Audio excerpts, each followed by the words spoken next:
दोस्तों नमस्कार। जो दिखाई दे रहा है क्या वही सब होगा? जो सुनाई दे रहा है, जो टेलीविजन स्क्रीन पर रेंग रहा है, जो अलग अलग सर्वे के जरिए बतलाया जा रहा है, क्या वाकई राज्यों के चुनाव कुछ वैसे ही होने वाले हैं?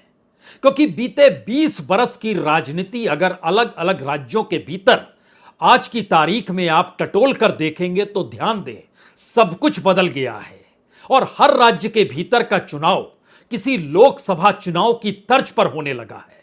सवाल यह नहीं है कि राज्यों के चुनाव के भीतर कांग्रेस और बीजेपी, दो बड़ी राष्ट्रीय पॉलिटिकल पार्टी के तमाम बड़े नेता आपस में टकराते हुए दिखाई दे रहे हैं, या फिर दोनों पॉलिटिकल पार्टी का विजन इस देश को लेकर क्या है, उनकी समझ क्या है, किस नीतियों के आश्रय दोनों को बढ़ना है, इस आश्रय राज्यों की राजनीति चल रही हो। मसला यह भी नहीं है।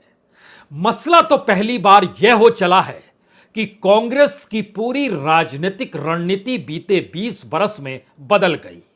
इन्हीं 20 वर्षों में बीजेपी की अपनी रणनीति पार्टी के भीतर और संगठन को संभालने की रूपरेखा इस दौर में बदल गई। बीजेपी के छत्रप गायब हो गए, कांग्रेस के छत्रप नए तरीके से निकल कर आ गए।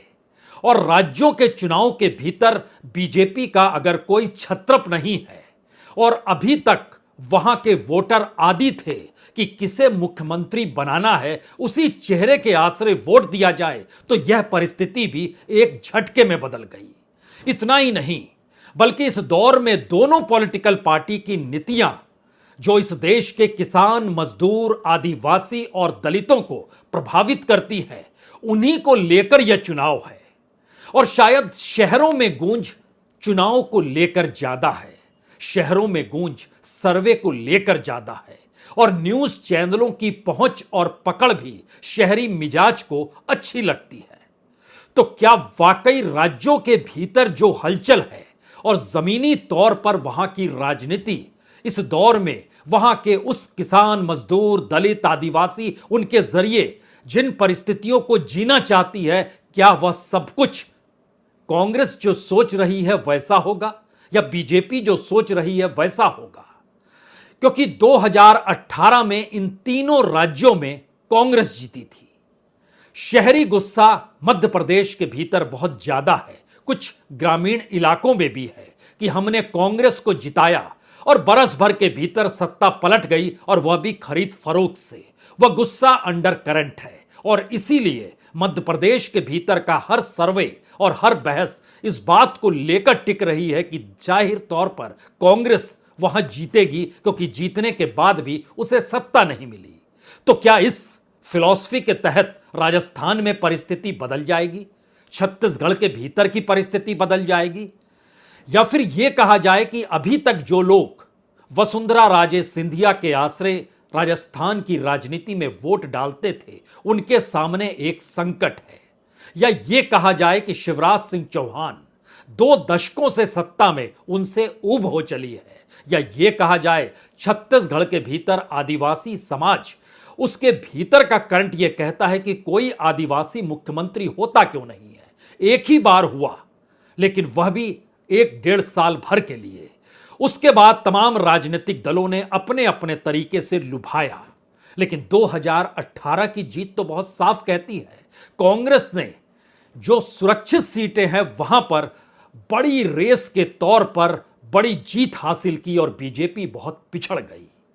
3 सवाल इस नए तौर तरीके की तीनों राज्यों की राजनीति को समझने के लिए।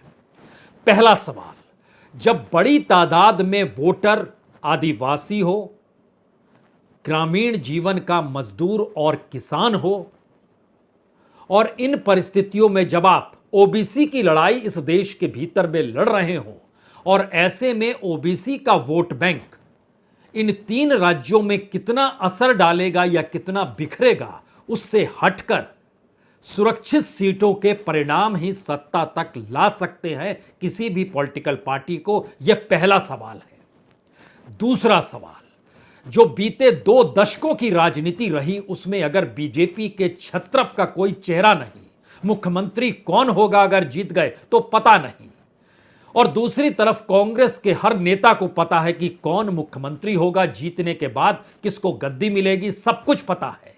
जो चली आ रही रवायत है वही इस दौर में चलेगी, तो क्या उस स्थिति में वोटर कांग्रेस के साथ खड़ा हो जाएगा? और तीसरी परिस्थिति है जो शायद इस देश की सामाजिक आर्थिक स्थितियों से जुड़ी है, जिसमें ना तो नेता मायने रखता है ना ही राष्ट्रीय नीति मायने रखती है। लेकिन प्रधानमंत्री मोदी अगर सीधे तौर पर इन 3 राज्यों में कांग्रेस के तीनों छत्रप जो चेहरे के तौर पर मौजूद है, निशाना अगर उन पर साधते हैं, तो क्या यह मान लिया जाए कि यह प्रधानमंत्री मोदी का फाइनल मैच है? क्योंकि अगर उनके चेहरे के आसरे राजस्थान में जीत मिल रही है, तो फिर यकीन जानिए यह जीत मध्य प्रदेश में भी मिलेगी।